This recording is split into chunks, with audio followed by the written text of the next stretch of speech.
Good morning, brothers and sisters. This is a prophecy update entitled A Fallen Civilization.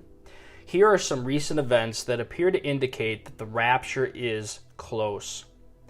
Concerning the rise of godlessness and the decline of America, on September 15th, Governor Newsom launched a billboard campaign in several states that misuse scriptures to support abortion.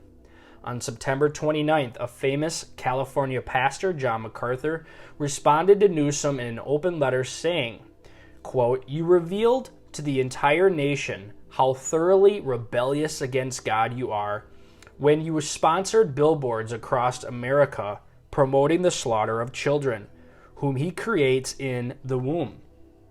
He also says you further compounded the wickedness of that murderous campaign with a reprehensible act of gross blasphemy, quoting the very words of Jesus from Mark chapter 12, verse 31, as if you could somehow twist his meaning and arrogate his name in favor of butchering unborn infants.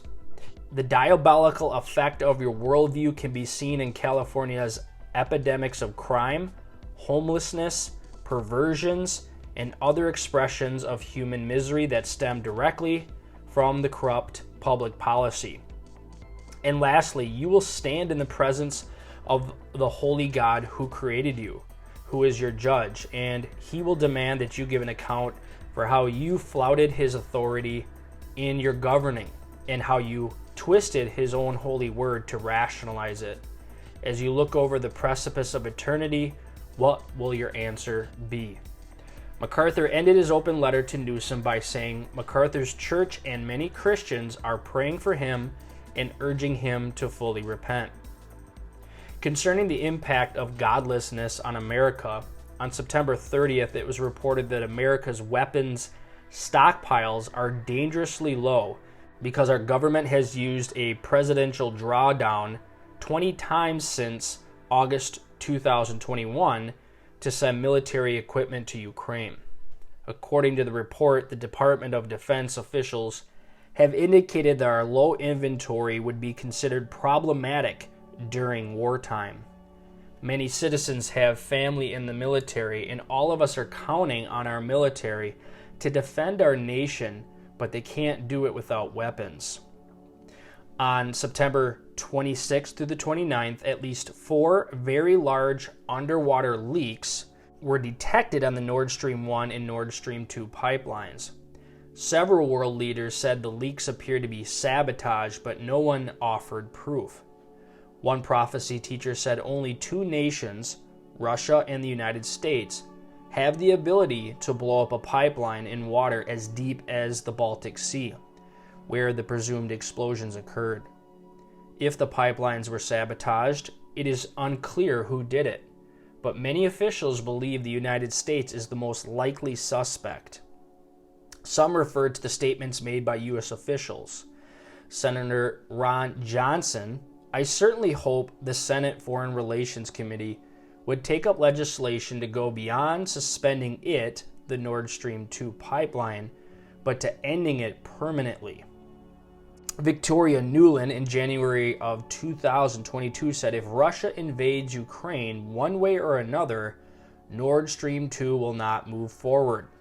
And lastly, Joe Biden in February of 2002 said if Russia invades Ukraine, that means tanks or troops crossing the border of Ukraine again, then there will be no longer a Nord Stream 2. We will bring it to an end. It may take many months, if ever, to repair the pipelines, and their being out of service is costing Russia a fortune.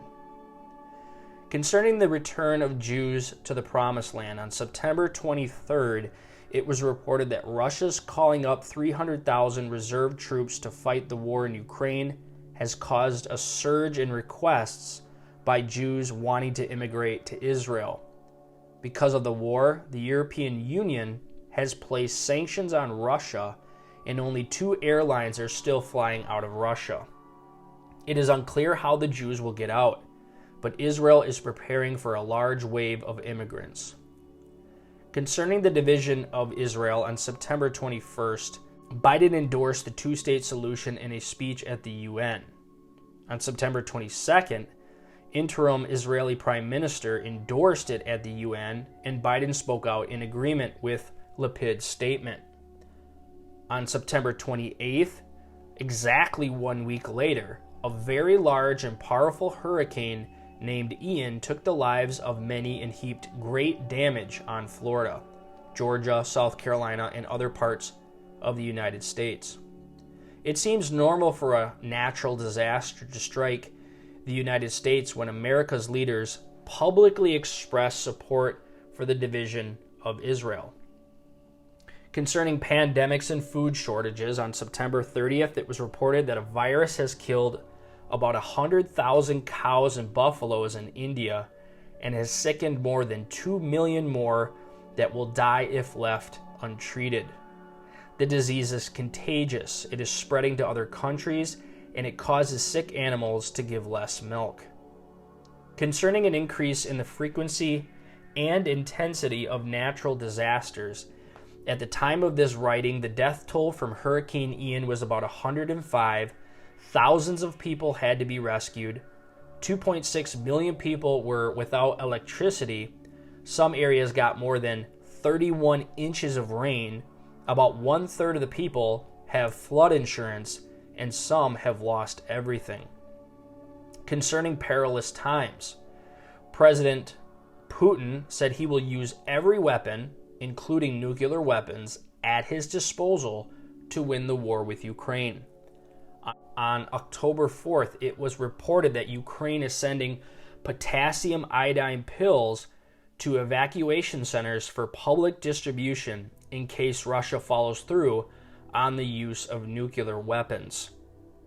Concerning hyperinflation and a global economic collapse, on October 4th, America's gross national debt topped $31 trillion for the first time in history. The U.S. Federal Reserve keeps increasing interest rates to try to slow the increase in inflation, but higher interest rates are causing America's national debt to keep soaring. Finally, are you rapture ready?